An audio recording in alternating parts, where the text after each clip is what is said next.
Bom dia, bem-vindo a mais um Conversa com o Presidente. Uma conversa, essa é muito especial, vocês estão vendo até pelo fundo aí, nós estamos em Belém, no Pará, para um encontro histórico de importância amazônica, não simplesmente para nós, na Amazônia, no Brasil, na América do Sul, mas na verdade para o planeta inteiro, né?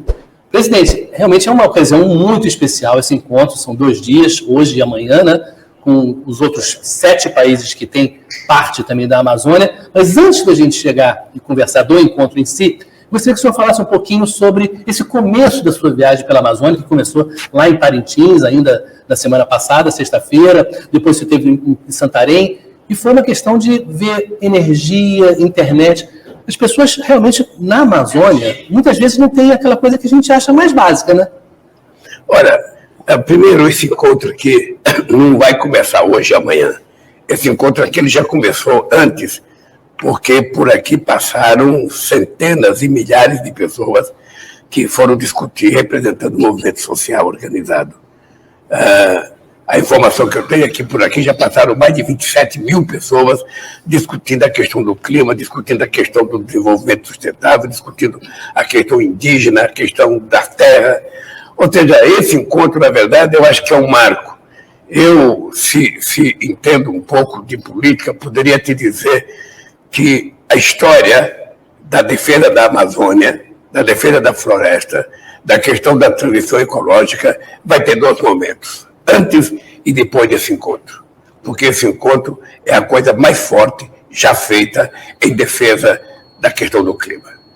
Bem, eu fui a Parintins dar sequência à inauguração do programa Luz para Todos e também o Linhão que vai de Tucuruí até Roraima, terminando a interligação do Brasil, colocando Roraima para dentro do Brasil. E depois nós vamos recuperar a linha de Guri da Venezuela, que foi inaugurada por Fernando Henrique Cardoso, Chaves e Fidel Castro, que está totalmente desativada. Nós vamos recuperar para fazer uma ligação entre a América do Sul e o Brasil. E depois eu fui fazer um passeio no Rio Tapajós. Foi uma coisa fantástica, eu não tinha noção do que são as praias do Tapajós, não tinha noção da largura do rio e não tinha noção da beleza. Ou seja, muitas vezes as pessoas gastam dinheiro para viajar do Brasil para outro país para ver beleza. Eu acho que as pessoas, se fossem ao Rio Tapajós e outros rios que eu não pude visitar, as pessoas iriam se encantar e iriam voltar muitas vezes. Depois que eu fiz um passeio, eu fiquei 2 dias no Rio Tapajós, depois que eu voltei para Santarém para inaugurar a telemedicina, para inaugurar a Infovia, porque a gente vai ter já mais de 87 barcos transitando pelas águas brasileiras, levando médico, dentista e enfermeira para cuidar do povo que mora às margens do rio. Esse é um fato inusitado, é uma coisa que foi criada em 2006, ainda no meu primeiro mandato, mas que agora a gente está aprimorando isso e vai, então, inclusive, ter os mais médicos participando desse trabalho. Eu acho que aos poucos a gente vai colocando a casa no lugar, vai colocando a casa em ordem, e aos poucos a gente vai suprir todas as necessidades que o povo que mora em lugares mais distantes tem. E cuidar da Amazônia, cuidar do povo que mora na Amazônia. Nós temos dito que é o seguinte: o problema da Amazônia não é só ficar olhando a copa, é olhar o que tem embaixo. Embaixo tem gente, tem fauna, tem todo tipo de flores que você possa imaginar, tem muita água, mas tem na Amazônia toda quase 50 milhões de pessoas morando que precisam de ter acesso ao mínimo necessário para sobreviver. Então, desta viagem, eu vim aqui para Belém. Vim para Belém fazer essa conversa com você e daqui a pouco nós vamos abrir o encontro com a presença de 8 presidentes, mas a presença da República Popular do Congo, da República do Congo, do primeiro-ministro do ministro da Indonésia, tem gente da Holanda, tem gente da Noruega, tem gente da Alemanha, tem gente da França, ou seja, para fazer um encontro que vai marcar definitivamente a questão da discussão sobre o clima. Aqui a ideia básica é a gente sair daqui preparado para, de forma unificada, todos os países que têm floresta ter uma posição comum nos Emirados Árabes, na COP28, e a gente mudar a discussão.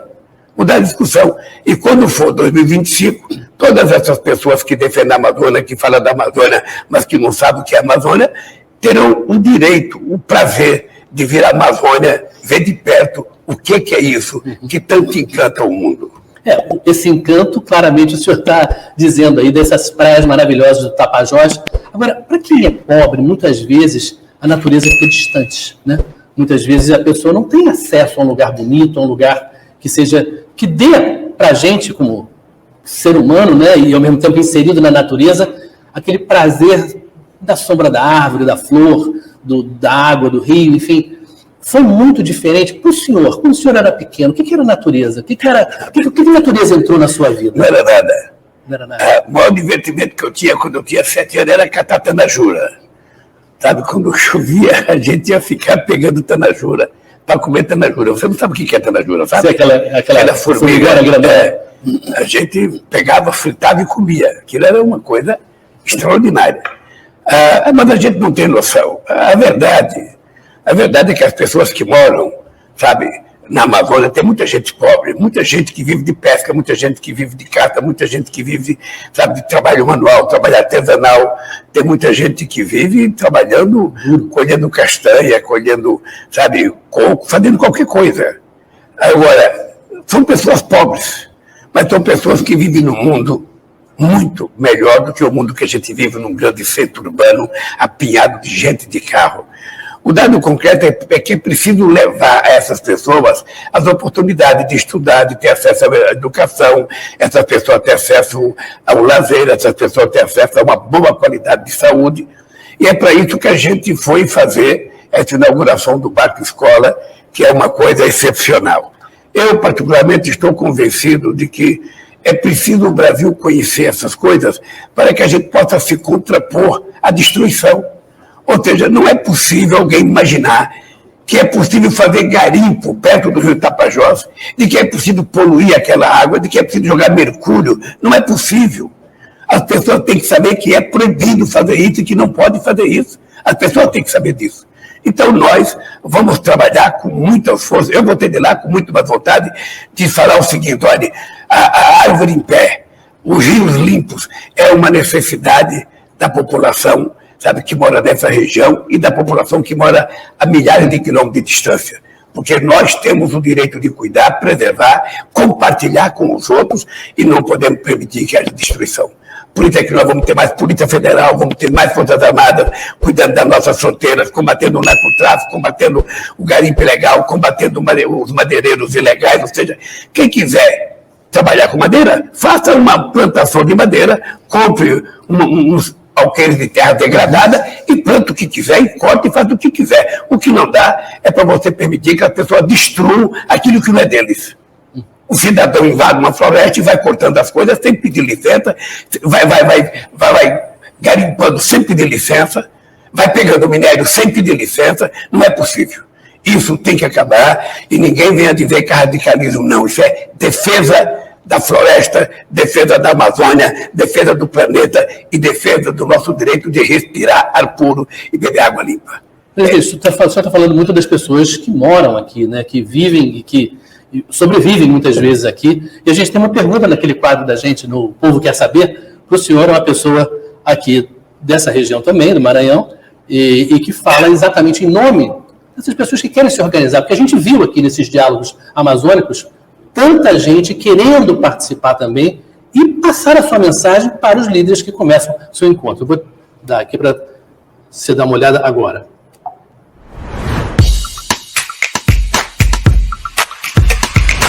Olá, sou Gracinha Donato, da Via Campesina Brasil, sou do Maranhão. Bom dia, presidente Lula. É um prazer estar aqui conversando com o senhor. Eu gostaria de saber quais são as preocupações e quais são os organismos de participação popular do seu governo para os povos da Amazônia, para os povos da floresta, para os povos organizados.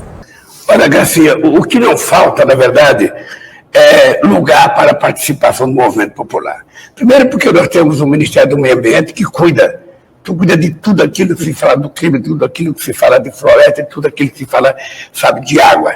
Depois nós temos o Ministério da Igualdade Racial, depois nós temos o Ministério do Direito Humano, depois nós temos o Ministério da Mulher, e depois nós temos o ministro, chefe da Secretaria-Geral, que cuida de todas as entidades populares que participam do fórum dentro do governo. São mais de 70 entidades que participam, organizaram parte da participação aqui nesse encontro amazônico, e nós vamos fazer ainda esse ano e o ano que vem todas as conferências necessárias de participação popular.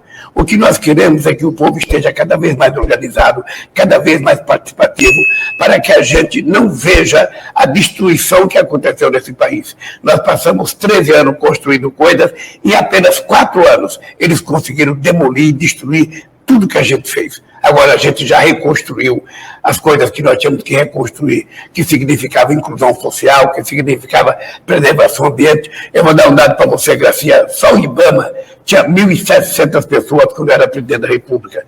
Quando nós voltamos, ele só tinha 700 pessoas. Com 70 pessoas não tem capacidade de fiscalização, não tem capacidade de acompanhamento do projeto. Então nós precisamos ter consciência que não é gasto, é fazer investimento, fazer concurso e colocar as pessoas adequadas em quantidade adequada para que a gente possa continuar fiscalizando esse país.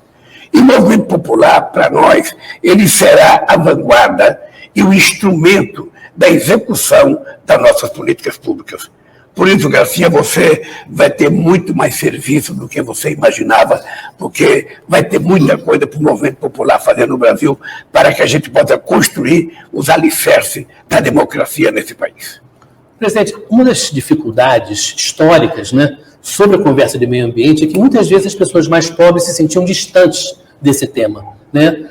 Brincavam, digamos assim, era uma brincadeira, mas com um fundo de verdade, que o pessoal do meio ambiente estava falando do fim do mundo e as pessoas estavam preocupadas com o fim do mês. Como exatamente convencer a pessoa mais pobre de que esse tema do meio ambiente, que tem a ver com criação de emprego, mas ao mesmo tempo de transformação também do mundo empresarial, também de certas matrizes energéticas que têm que ser mudadas, como trazer essa gente para um tema que, no começo, pelo menos, parecia distante? Olha, deixa eu te dizer uma coisa, João. Todas as coisas que aparecem novas, elas são difíceis de compreensão da população. A questão ambiental hoje não é mais uma questão que é discutida na universidade, que é discutida por intelectuais, que é discutida por especialistas. Não. A questão ambiental hoje, ela está dentro da casa das pessoas. Você tem muita gente hoje discutindo. Eu, inclusive, estou defendendo que o ministro da Educação coloque no currículo escolar a questão do debate sobre o clima. Nós temos que ter aulas para as crianças sobre a questão do clima, o significado das pessoas cuidarem das coisas, de fazer coleta seletiva de lixo. Se você não colocar na escola, você não cria uma geração de pessoas preparadas para educar os mais velhos e para educar as futuras gerações.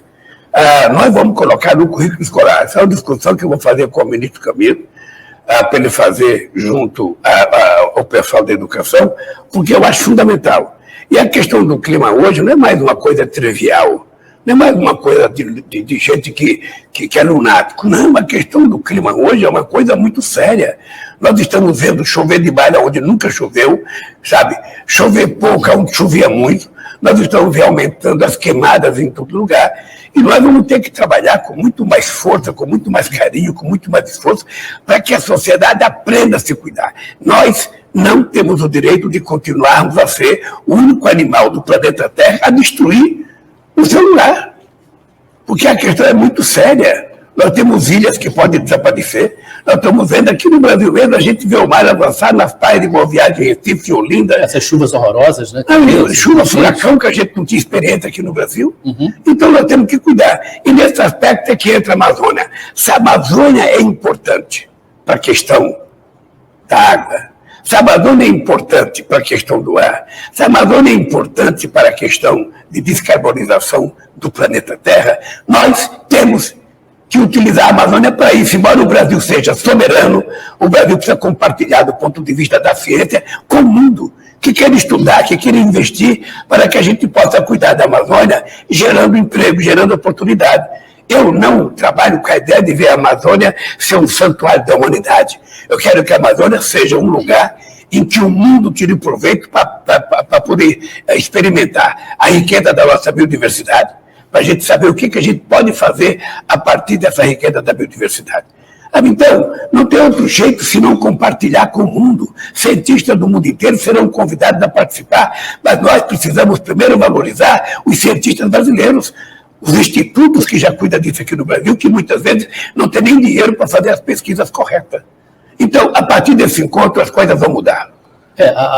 São 13 ministros que passaram aqui esses dias, né? Até a Luciana Santos anunciou também mais de 3 bilhões, né, para essa parte da ciência, que é super importante em relação à Amazônia.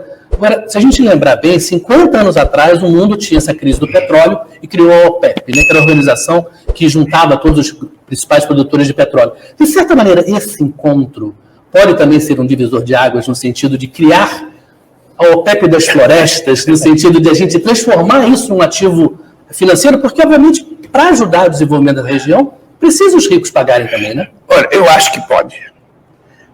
Veja, é a primeira vez que reúne-se os 8 presidentes dos países amazônicos. Já houve outras reuniões, mas essa é a primeira vez que os 8 estão participando.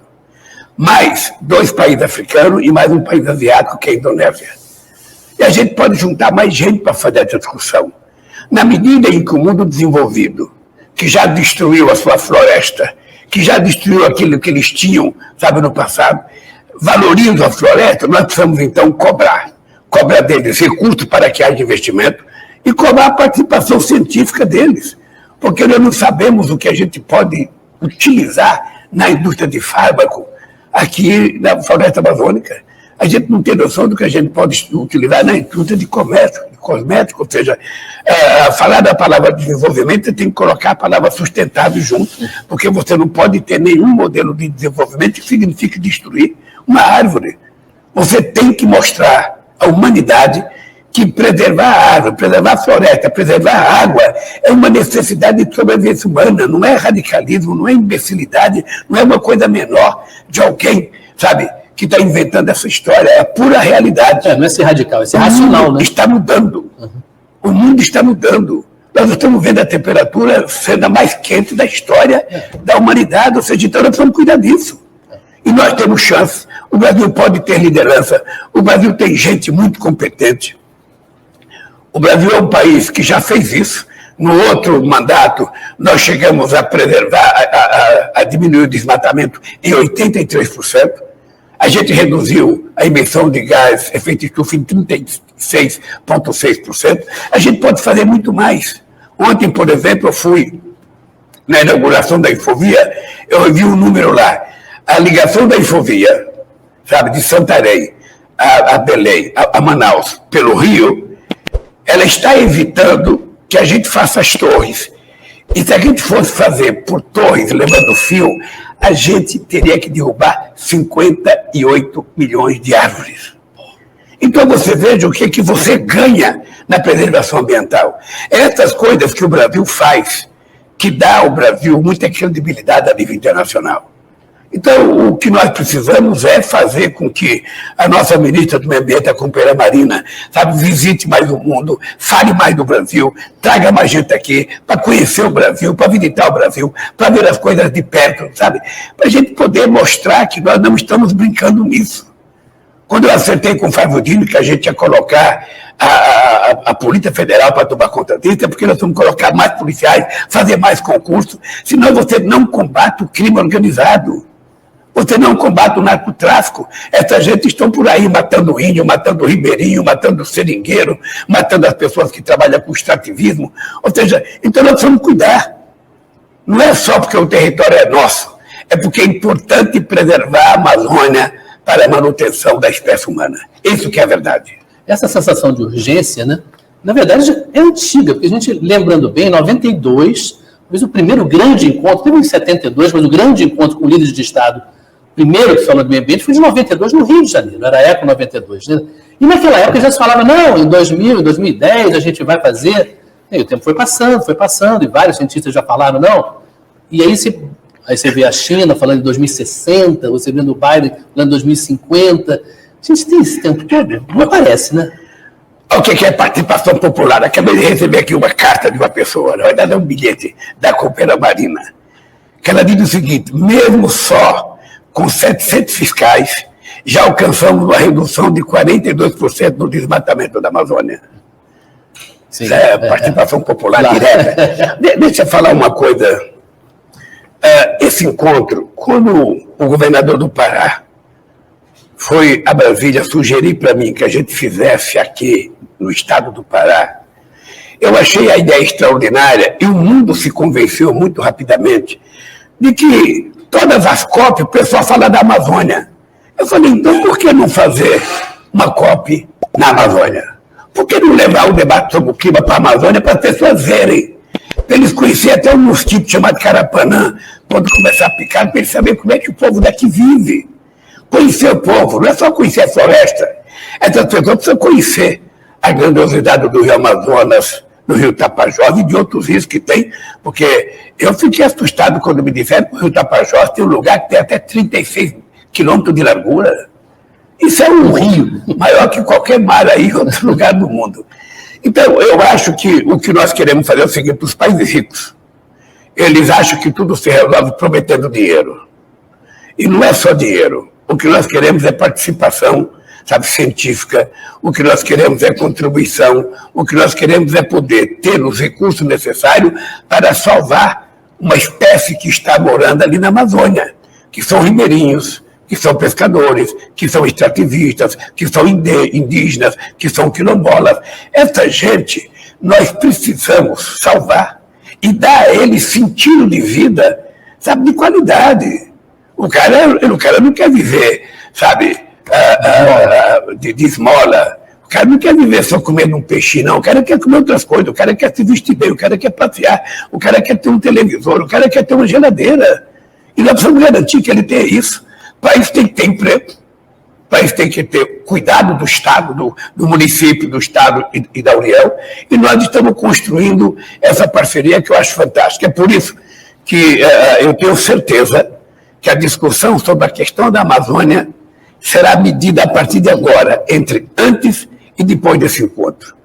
Ou seja, 27 mil pessoas participaram aqui, sábado, domingo, sexta. Ou seja, a vontade de participação popular é uma coisa extraordinária que pouca gente já tinha visto isso. Então, o que a sociedade está nos dizendo? Me chame que eu quero participar. E eu acho que vai ser a COP mais importante da história de todas as COPs, ou seja, de todas as discussões do clima, eu tenho certeza que essa será a mais importante, a mais motivadora e aquela que vai ficar marcada para sempre na cabeça das pessoas. Eu fui agora da COP no Egito. Olha, muito bonita, maravilhosa, a pessoa trata a gente bem, mas você não tem o contato que você vai ter direto. O cara vê o Rio Amazonas na frente dele, o cara vê o Rio Tapajós na frente dele, o cara vê como é que vive o povo, porque Belém é uma cidade que tem necessidade de muito saneamento básico. Uhum. E nós, do governo federal, queremos contribuir para que a gente dê ao povo que mora em Belém o mínimo de direito de cidadania. Morando num lugar, sabe, que não enche d'água, que é difícil aqui, porque as casas, às vezes, são até mais baixas do que o rio. Mas eu quero que o mundo veja.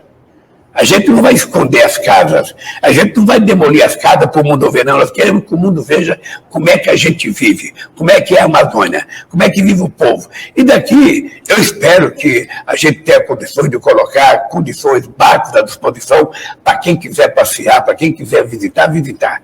O que nós queremos é que daqui saia uma grande decisão, e é por isso, Shoa, que o Brasil tem exigido uma nova governança mundial. Por que uma nova governança mundial? Porque se você tirar uma decisão aqui em Belém sobre a questão do clima e não houver uma decisão de cumprimento, volta para o Estado Nacional e os congressos nem sempre aprovam. E aí as coisas não funcionam. Então nós precisamos ter uma governança global, a ONU precisa ser remodelada, a ONU não pode continuar com a mesma estrutura que ela foi criada em 1945. É preciso que a gente tenha mais países africanos, países da América Latina, países asiáticos. É preciso que países como a Índia estejam dentro da ONU, que a Alemanha esteja dentro da ONU, que o Japão esteja dentro da ONU. Por que não? É preciso mais gente no Conselho de Segurança como membro permanente e é preciso acabar com o direito de veto. Não sei se você percebe que as últimas 3 guerras que você viu foram feitas por gente que é membro do Conselho de Segurança, membro permanente. Estados Unidos com o Iraque, Inglaterra e França com a Líbia, e agora o Putin na Ucrânia. Olha, essa gente são membros do Conselho de Segurança, membros permanentes, e fazem guerra sem discutir, qual é o respeito que eles vão ter dos outros? Então, o que nós queremos é que, pelo menos na questão climática, haja uma governança que, quando a gente decidir, seja lei. Agora, os países cumprirem. Agora, essa governança, em 2008 a gente teve aquela crise em dias. os governos arrumaram trilhões para salvar os bancos. Na Covid, a gente também viu, né, durante a Covid, uma mobilização de governos para resolver um problema super importante para o mundo. O meio ambiente é salvar o planeta. Não existe maior problema do que salvar o planeta.